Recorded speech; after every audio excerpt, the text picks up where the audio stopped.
Hello, and welcome to Lyla's Lullabies, where we spend time exploring with Lyla, a traveler who wanders the world at her own pace, while sharing her most enriching and restorative moments with you. In tonight's story, we'll follow Lyla as she explores the historic city of Belfast in Northern Ireland. There's nowhere you need to be, nothing you need to remember. Just settle in, get comfortable, and let yourself go. We're so glad you're here. Whenever you're ready, let's begin. The taxi from the airport drove through the October morning, and Lyla's friend Josie was pressed against the window like a kid, taking in every detail of Belfast as it revealed itself through the gray drizzle. "You're going to fog up the glass," Marina said. "Don't care. This is amazing." "It's a city in the rain," Beth pointed out. "Not that different from home." "It's completely different," Josie insisted. "Look at the buildings. Look at the hills in the distance. Look at everything." "Someone's excited," Claire observed, scrolling through her phone. "The hotel says we can check in early if our rooms are ready." "Thank goodness," Lyla said. "I need coffee that wasn't brewed on an airplane." They'd flown overnight, and the cabin had that slightly rumpled look of people who'd tried to sleep sitting up and mostly failed. The friendship between the five of them, Lyla, Marina, Beth, Claire, and Josie, went back to college days and shared apartments and late-night conversations that had solved the world's problems. Life had scattered them across different cities, different careers, different paths. But the bond had remained, and these days the glue were these meetups when they each took turns choosing an amazing global location. Josie had suggested Belfast for their next adventure, and soon it was locked in. They approached their hotel in the Cathedral Quarter, and when they arrived, they checked in and made their way to their rooms. Their windows overlooked the narrow streets of the neighborhood, red brick buildings and cobblestones visible through the drizzle. "Okay," Marina said, flopping onto one of the beds. 30-minute power nap and then we can be tourists." "No napping," Josie said. "We need to stay awake or we'll never adjust to the time change. Come on, coffee and breakfast, and then we're exploring." "She's very bossy when it's her trip," Beth said, but she was already pulling a sweater out of her bag. They found a cafe near the hotel, a cozy place with steamed-up windows and the smell of fresh bread.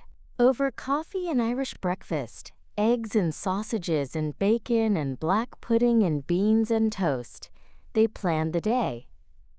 "So what's on the agenda?" Claire asked, "since this is your show."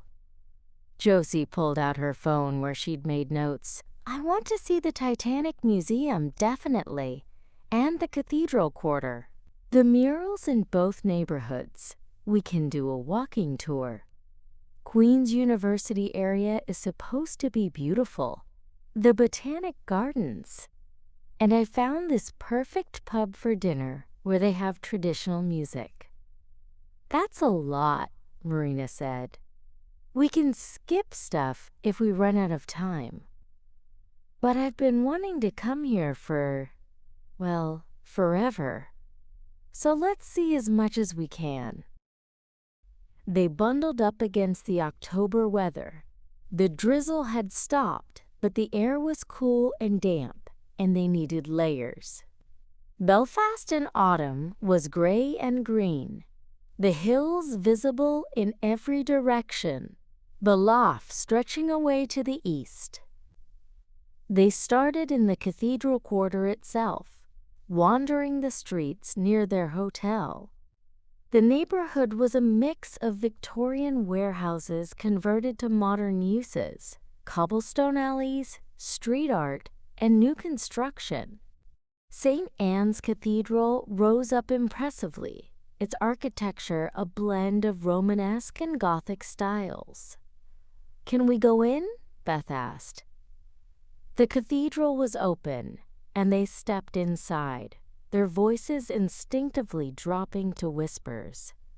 The interior was beautiful: high ceilings, intricate tile work, stained glass casting colored light across the stone floors. At the front, the spire of hope rose up through the roof, visible from outside as a gleaming metal needle pointing skyward.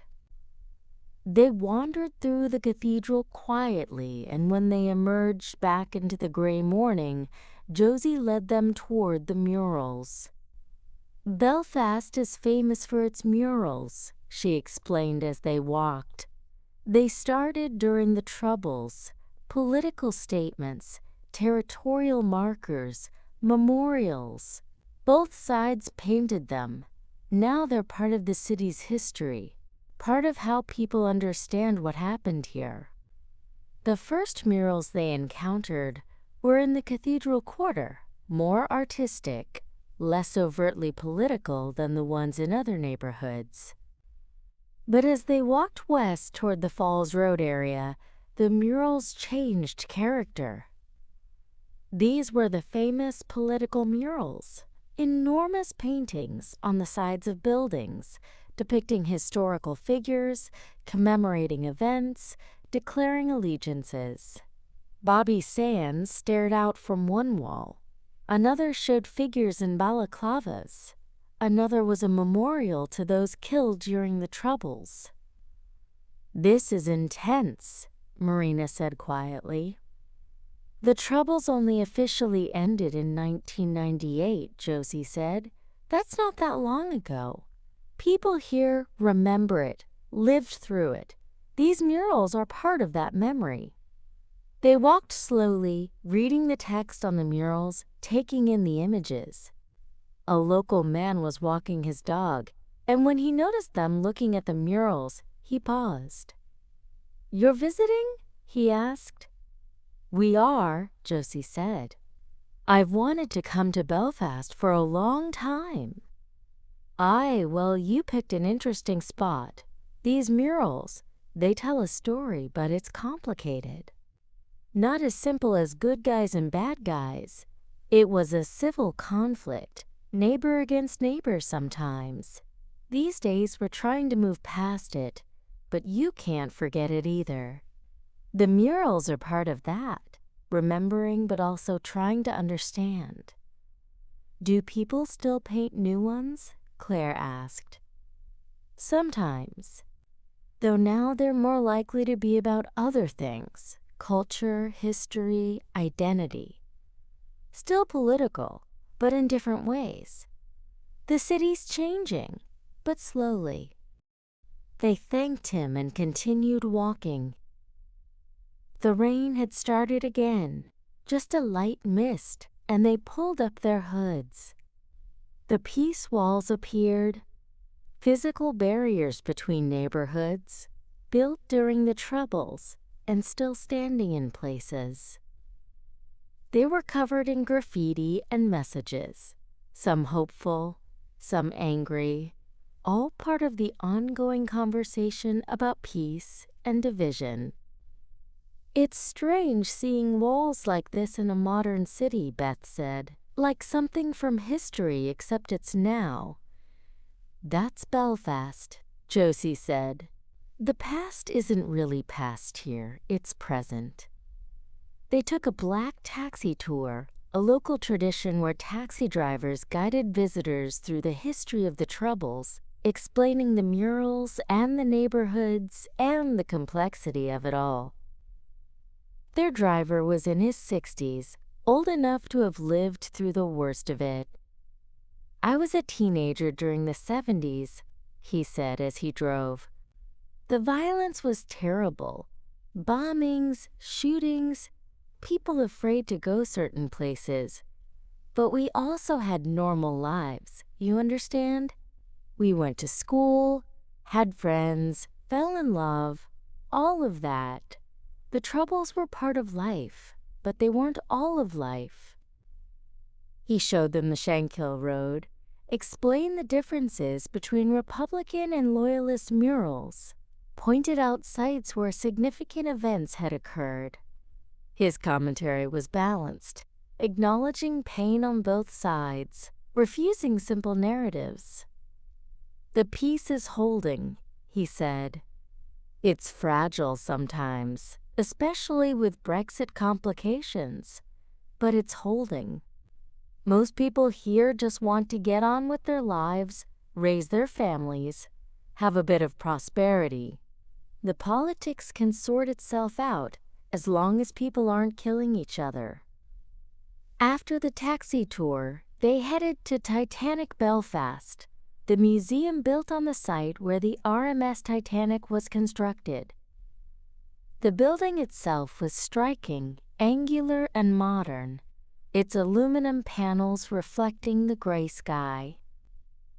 Inside, the museum told the story of Belfast's shipbuilding industry and the construction of the Titanic. Interactive exhibits showed how the ship was designed and built, how workers had labored in the enormous slipways, how Belfast had been at the center of industrial innovation. "I didn't realize how much of the Titanic story is a Belfast story," Marina said, looking at photos of the shipyard workers. "Belfast built the ship," Josie said. "Southampton just launched it. This is where it was born." The museum was extensive, and they spent over an hour exploring, learning about the ship's construction, its brief voyage, the disaster, the aftermath. The final exhibit brought them outside to the actual slipways where Titanic and her sister ship Olympic had been built, the outline of the ships marked on the ground. Standing there, looking at the massive scale of the slipways, the wind coming off the loft, Lyla felt the weight of it, the ambition, the tragedy, the thousands of workers who had built something that was supposed to be unsinkable. "Lunch?" Claire suggested. "I'm freezing and starving." They found a pub near the university, a traditional place with dark wood and a fireplace, and the kind of atmosphere that made you want to stay for hours. They ordered fish and chips and stew and sausage rolls and pints of Guinness because it seemed appropriate. "So," Beth said when they were settled, looking at Josie, "I knew about your Irish heritage, but did your family come from Belfast specifically?" Josie wrapped her hands around her pint. "Not really. At least I don't think so. I've just always been fascinated by the place, the struggles. No easy answers here, yet things seem so much better now. Maybe I wanted to see if there was anything we could learn from how they got to this place." "Well, you picked a good time for your research," Marina said. "October in Northern Ireland is very atmospheric." "That's a nice way of saying cold and wet," Claire said. "I like it," Josie said. "It feels right. Like the weather matches the history, gray and complicated and beautiful." After lunch, they walked through the Queen's University area. The university buildings were red brick Victorian Gothic, beautiful and imposing. Students hurried between buildings, and the neighborhood had that particular energy of a university district, cafes and bookshops, and a sense of intellectual pursuit. The Botanic Gardens were just beside the university, and despite the weather, they were lovely. The grass was impossibly green, and the trees were turning autumn colors, gold and orange and red. The Palm House, a Victorian glass house, rose up like a crystal cathedral, its white ironwork delicate, against the gray sky. They stepped inside the palm house and were immediately enveloped in warm, humid air. Tropical plants filled the space, and the temperature was a welcome contrast to the October chill outside. "This is nice," Marina said, unwrapping her scarf. "Can we just live here?" They wandered through the palm house, admiring the plants, and then walked through the rest of the gardens. A few other visitors were scattered about, but mostly they had the place to themselves. The paths wound past flower beds and under trees, and the sound of the city was distant, muffled by the greenery.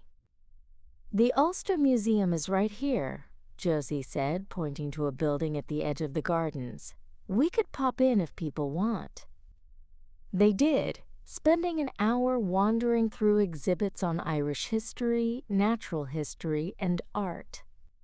The museum was comprehensive and well done, and it filled in more context about Belfast and Northern Ireland, the Viking history, the plantation period, the linen industry, the Troubles. By the time they emerged, the afternoon was well advanced. The October light was already fading, the days short this far north. They caught a taxi back to their hotel to change for dinner. "Wear something warm," Josie said. "The pub I found doesn't look super fancy, and we'll be walking a bit." They reconvened in warmer clothes and made their way to the pub Josie had chosen, a place in the Cathedral Quarter known for traditional music and good food. The pub was crowded but welcoming, with a fire burning in the fireplace and the sound of fiddles tuning up in the back room. They found a table and ordered shepherd's pie, Ulster fry, more fish and chips, and pints of local beer. The food arrived quickly, hearty and warming, perfect for a chilly October evening. As they ate, the music started. 2 fiddlers, a guitarist, a bodhran player, and a woman with a tin whistle. They launched into a reel, fast and complex, the instruments weaving together in intricate patterns. "This is perfect," Josie said, her eyes bright. "This is exactly what I wanted." The music continued through the evening, reels and jigs, slow airs, songs in Irish and English. Some patrons sang along on the choruses. The atmosphere was convivial, locals and tourists mixed together, everyone appreciating the music. Between sets, their waiters stopped by their table. "You ladies enjoying yourselves?" "Very much," Claire said. "The music is wonderful." "Aye, they're a good group, been playing together for years." "Traditional music is still strong here. Something we've kept, you know, through everything. The language was nearly lost, but the music survived." "Do you speak Irish?" Josie asked. "A bit. It's having a revival, especially among young people. More schools teaching it, more people wanting to learn. It's part of reclaiming culture that was suppressed. The politics are still complicated, but the cultural revival, that's something most people can get behind." After he left, they sat listening to the music, sipping their pints. The pub was warm and friendly, and outside the October darkness had fully arrived. "Thank you for suggesting this," Marina said to Josie. "I'll admit, Belfast wasn't on my radar, but this has been really interesting." "Interesting is one word for it," Beth said. "Heavy is another." "It is heavy," Josie agreed. "The history is intense. You can't escape it. But there's also this sense of resilience, of people moving forward. That matters too."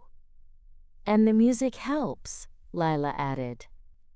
keeps the culture alive, gives people something to hold on to. They stayed until the music ended, then walked back through the cathedral quarter to their hotel. The streets were quiet now, just a few people about, and their footsteps echoed on the cobblestones. The drizzle had returned, fine and misty, hallowing the streetlights. Back at the hotel, they gathered in one room as usual, too wound up to go straight to bed despite the long day. Someone made tea using the electric kettle, and they shared a package of biscuits Beth had bought at a shop. "Tomorrow we should do the coast," Marina said. "I saw something about Giant's Causeway being a day trip from here." "That's a long drive," Claire said, checking her phone. 2 hours each way at least." "We've got time," Josie said. "I vote we do it. We're in Northern Ireland. We should see the countryside, not just the city." "Democracy?" Beth suggested. "All in favor?" Marina asked. 4 hands went up. "Giant's Causeway it is," Lyla said. They talked for a while longer, recapping the day, the murals, the taxi tour, the Titanic Museum, the gardens, the music. Processing everything they'd learned, everything they'd seen. "The peace walls were the thing that got me," Claire said, just seeing them still standing. Like the conflict could start up again any time. "But it hasn't," Beth pointed out. "That's something. 20+ years of peace." "Fragile peace," Marina said. "Peace is always fragile," Josie said quietly. "That's why it matters so much." Eventually, they dispersed to their separate rooms. Lyla settled into the chair by her window, looking out at the cathedral quarter below. The streets were empty now, slick with rain, the old brick buildings solid and enduring. She thought about the day, the complexity of Belfast's history, the way the past lived in the present through murals and peace walls and stories. The resilience of people who'd lived through violence and chosen peace. The cultural traditions, music, language, identity that had survived and were thriving again. Josie had wanted to come here for her own reasons, to connect with something personal, but she'd shared it with them, brought them into her exploration, made it a collective experience. That's what these trips were, really. Ways of seeing the world together, of understanding new places through each other's eyes. The October night was quiet, just the sound of rain on the cobblestones and the distant hum of the city settling into darkness. Tomorrow they'd drive north to the coast, see the Giant's Causeway, explore the countryside. But tonight, Belfast held them. This city of complicated history and enduring spirit, of murals and music, of peace hard-won and carefully maintained. Lyla watched the rain streak the window, feeling the weight of the day in a good way, the kind of tiredness that comes from learning, from seeing, from understanding a little more about the world's complexities. The cathedral quarter was beautiful in the rain, the old buildings glowing under streetlights, and somewhere in the city, someone was probably still playing music, keeping the traditions alive, connecting past to present through melody and rhythm. She sat there a while longer, held by the quiet of the night and the presence of the city around her, grateful for the chance to see Belfast, to understand a piece of Josie's heritage, to witness how a place can hold its history while still moving forward into whatever future it might build.